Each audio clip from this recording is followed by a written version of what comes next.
बावजूद लोग नबी के भी खिलाफ। पूरी दुनिया का खालिक अल्लाह है, अल्लाह के भी मुखालिफ लोग हैं। फिर कहाँ से लोगों के चक्कर में आप हैं कि लोग अच्छा कहे या लोगों की नज़र में अच्छा हो जाऊं।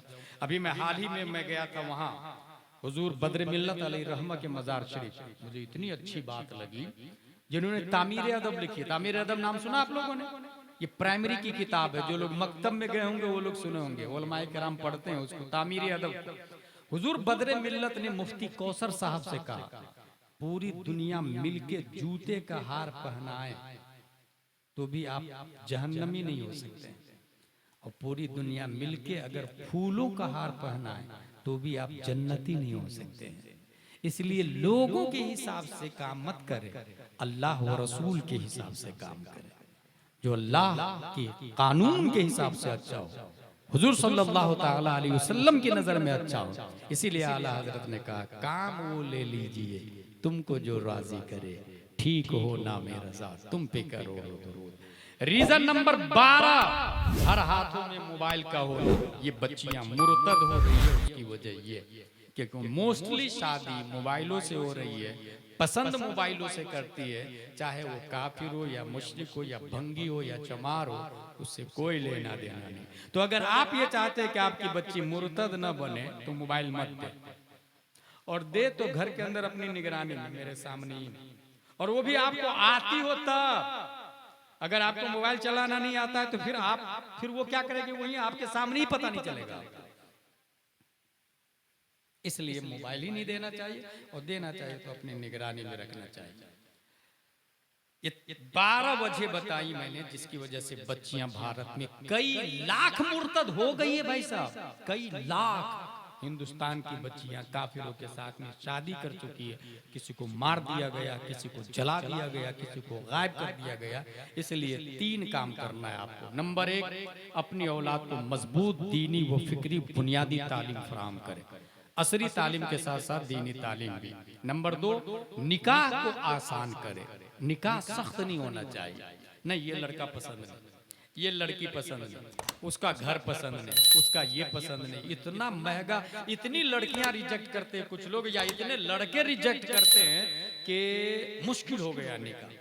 लड़की भी अच्छी हो, माँ भी अच्छी हो, बाप भी अच्छा हो, घर भी अच्छा हो। और अच्छा से क्या मुराद लेता है वो? अपने हिसाब से, इस्लाम के हिसाब से नहीं, अच्छा उसके हिसाब से अच्छा हो। अगर वो करोड़पति है तो इधर भी करोड़पति होना चाहिए, वो जैसीबी वाला है तो इधर भी उसी लाइन का आदमी होना चाहिए, वो टीचर है तो इधर भी, इसको अच्छा समझता है भाई साहब। अच्छाई का एक ही मेयार है, इहदिनस सिरातल मुस्तकीम।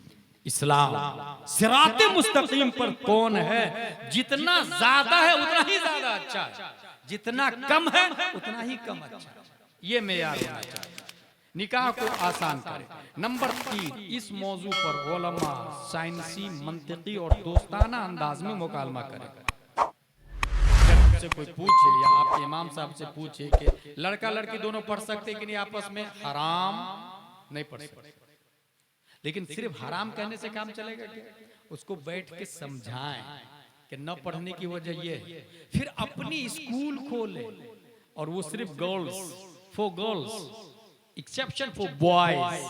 दोनों की लाइनें अलग अलग होनी चाहिए, दोनों के रास्ते अलग अलग होना चाहिए, और लोगों को वजह बताए, रीजन बताए कि जब एक बूंद पानी हो उसको तिनका पान की कारी से आप रोक सकते हैं, और अगर कतरुन अला कतरिन इदा जतमात नहरुन व नहरुन अला नहरिन इदा जतमात बहरुन, वो बूंद बूंद से मिले नदी बने, और नदी नदी से मिले तो समंदर, और फिर सुनामी लहरें बड़ी बड़ी बिल्डिंगों को ज़मींपोश कर देती, गरकाब कर देती।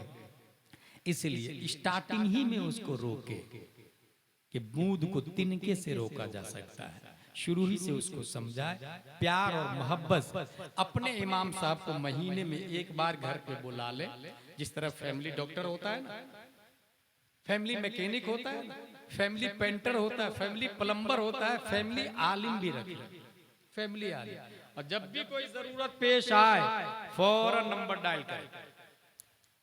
हाँ इमाम साहब, ये मैं जोहर की अजान हो रही थी, उस वक्त मैं फजर की नमाज पढ़ रहा था, मेरी नमाज होगी कि नहीं होगी? फौरन पूछे ना, इमाम साहब बताएंगे। जोहर की अजान होते समय तुमने फजर की नमाज पढ़ी, नमाज हो जाएगी। कजा होगा, अदा नहीं होगी, कजा होगा।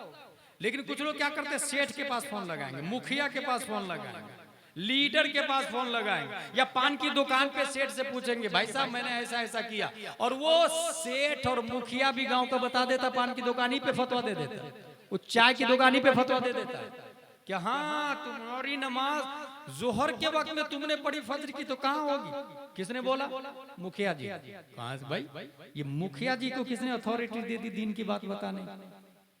एक आलिम को अपनी तरफ से मसला बताना जायज नहीं है, किताब में जो लिखा हुआ वही बताएगा, वो अपनी तरफ से नहीं बता सकता। तो मुखिया जी को कहां से इजाजत हो गई?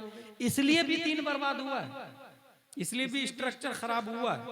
मेरा ये कहना कि 10 बाई 20 का मकान बनाना है, कितने एमएम का सरिया लगेगा? कौन बताएगा? मुफ्ती की बात नहीं, आलिम नहीं, हाफिज साहब नहीं, कारी साहब नहीं, डॉक्टर नहीं, ये सिविल इंजीनियर बताएगा। अगर आपने मुफ्ती से पूछा तो 12 एमएम सरिया की जगह 6 एमएम का सरिया लगवाएगा और बिल्डिंग 10 मंजिला 5 दिन में नीचे बैठ जाएगी। इसका मतलब जो जिस लाइन का एक्सपर्ट हो उसी की राय मोतबर है।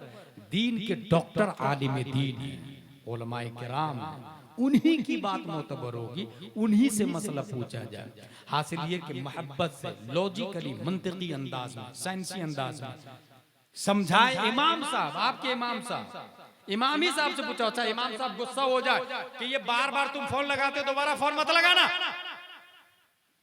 काट दे फोन, रख। क्या करना होगा आपको? बहुत प्यार से यहां भी हैंडल करना होगा। हर महीने की 1 तारीख में इमाम साहब के फोन पे में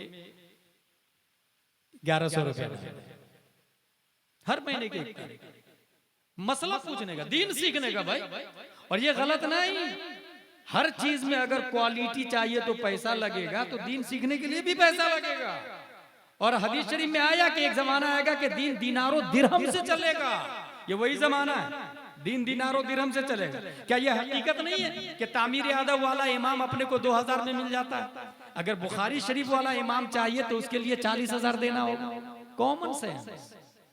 इसलिए दीनी रहनुमाई के लिए भी अच्छे आलिम से राब्ता करें और उनके कांटेक्ट में रहने के लिए नजराना देना चाहिए। सुन्नत है, अल हदाया तज़दालो, दीन फ्री में मत सीखे। अब अगर आपने हर महीने 1100 रुपये डाल दिया, जितना चाहे मसला पूछे ना, आपकी जेब से 1100 दिए गया, बदले में आपके अकीदे की हिफाजत, ईमान की हिफाजत। That's point. इमाम अहमद, इमाम आज़म अबू हनीफा ने इमाम साहब को बुलाया, मेरे बेटे को पढ़ा दीजिए ना। इमाम साहब ने मेहनत और मशक्कत से सूरह फातिहा पढ़ा दिया। इमाम आज़म खुश हो गए, जेब में हाथ डाले और 500 दिरहम दिया। इमाम साहब कहते हैं अभी तो इतने का पढ़ाया ही नहीं मैंने। इमाम आज़म अबू हनीफा फरमाते हैं कल से पढ़ाने मत आइएगा, सूरह फातिहा की कीमत आपको नहीं पता है, कल से पढ़ाने मत आइएगा।